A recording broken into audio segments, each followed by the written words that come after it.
The tutoring session dragged on like every other one before it.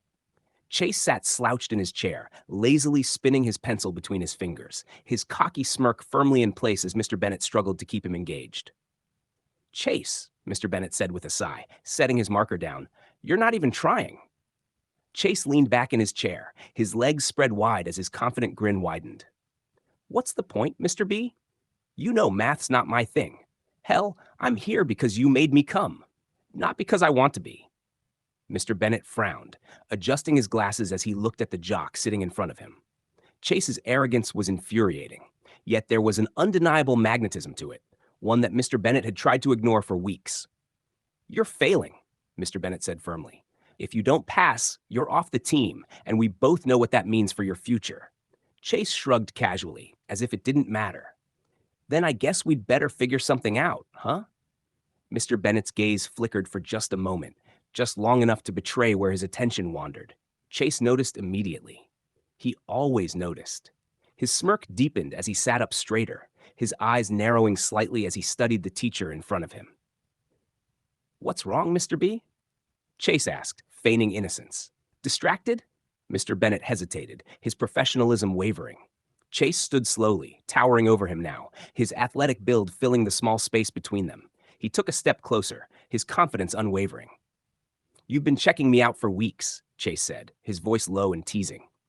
Why don't we just skip the math and make this easier for both of us? Mr. Bennett froze, the unspoken truth hanging heavy in the air. Chase's smirk widened as he leaned in slightly, his tone growing even more seductive. Well? Chase asked, his voice barely above a whisper. What are you waiting for?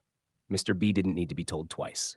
Mr. Bennett leaned forward, his knees meeting the cold floor as his hands found their place on Chase's hips. The cocky smirk on Chase's face widened, his confidence radiating as he looked down at his teacher. Go ahead, Chase said, his voice dripping with arrogance. You've been dying for this, haven't you? Mr. Bennett's hesitation melted away as his desires overtook him, his lips pressed against Chase's skin, moving slowly, reverently, as if savoring every forbidden second. Chase let out a low chuckle, his hand casually resting on the back of Mr. Bennett's head, guiding him but letting him take the lead. That's it, Chase murmured, his voice smooth and amused. You know what you're doing. The tension in the room was palpable, the air thick with an unspoken understanding. Mr. Bennett worked with practiced precision, his actions deliberate and eager, drawing soft sounds of approval from Chase as the jock tilted his head back, his breathing growing heavier. Moments later, Chase tensed, his fingers tightening briefly in Mr. Bennett's hair. A low groan escaped his lips as he reached his peak, letting everything go. Mr. Bennett didn't falter, taking everything Chase gave him without hesitation, savoring the taste of his forbidden fantasy becoming reality. When it was over, Chase stepped back, pulling up his shorts with a lazy grin. Told you I'd make it easy for both of us, he said, his tone casual, as if nothing out of the ordinary had happened. Mr. Bennett stayed on the floor for a moment, his heart pounding as the reality of what had just happened began to settle in. But Chase didn't seem to care. He grabbed his bag, slung it over his shoulder, and turned toward the door. See you next session, Mr. B.